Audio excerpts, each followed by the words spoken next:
Hello, this is the TradeSite Market Preview for Friday, April 12th, 2013. We're going to keep this brief as it is a Friday we're heading into. Fridays are traditionally a little bit slower in the markets, and we have some places on spring break. I should also note that even though it doesn't sound market-oriented, we are on the second day of the Masters golf tournament, which is sort of a big deal, and believe it or not, does have an impact on the market. A lot of people watching the Masters does slow things down a bit, just like certain other major sports events. So I'd say there's a decent chance that this is going to be a light volume Friday. And let's talk about volume a little bit this week so far. We had horrible volume Monday and Tuesday, two of the lightest volume days of the last couple of years. 1.2 and 1.35 billion shares on the NASDAQ. It's not great. We did pick up a bit Wednesday and Thursday. Wednesday was a great trading day. Thursday had great volume and yet didn't have a lot of range. We ended up with the S&P up 5, but the NDX down 0.14, basically unchanged on the NDX with that volume. So it was a pretty flat day on the NASDAQ side while the S&P was up. Now here's the S&P daily chart that you're looking at right now. You can see that we haven't done a lot here. A little breakout the last 2 days. If you look at the last week, though, is a run. We did have a gap down last Friday on the employment data. Everybody was singing the sounds of bad economic data with that employment number, the unemployment data, and it did. Market did reverse right off of that gap and head back up. We've been running ever since. So we're shaking off still what looks like more bad news related to the sequester, but so far has not been duplicated, meaning we've only seen one bad number.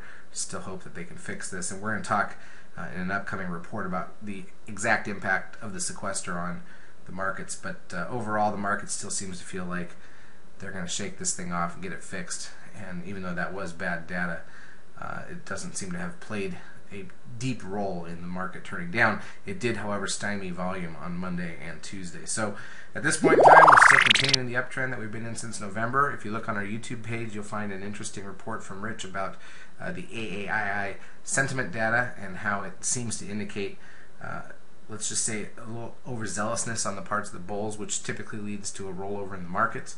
But again, our job here is not to call market tops. Matter of fact, you can draw a pretty clear trend line on this chart here, from here to here to here to here, and we've bounced off of all those.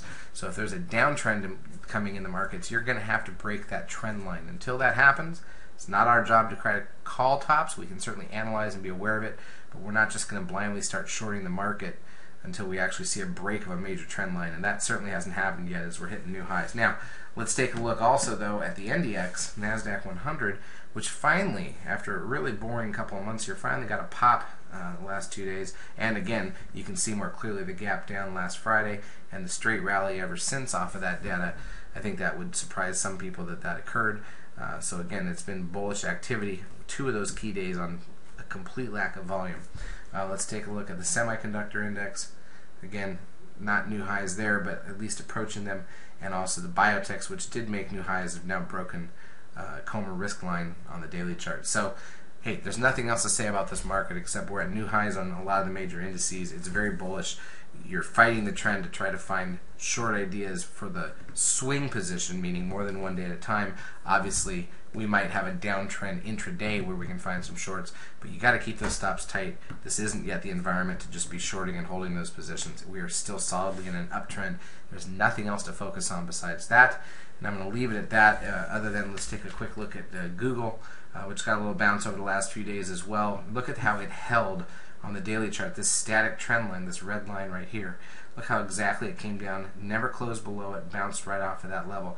That shows you the importance of these static trend lines. There's a green one here up near the highs. We'll also take a look at Apple, okay, which has been obviously came down, filled the gap. Now it's not leaving gaps behind per se on this move up like it did on the last couple. So again, we talked about this in the lab this week. If Apple is going to ever start to get into an uptrend again, it needs to not leave these gaps behind that it's left traditionally, and this time it's not. So that's at least a bullish sign for those who like Apple.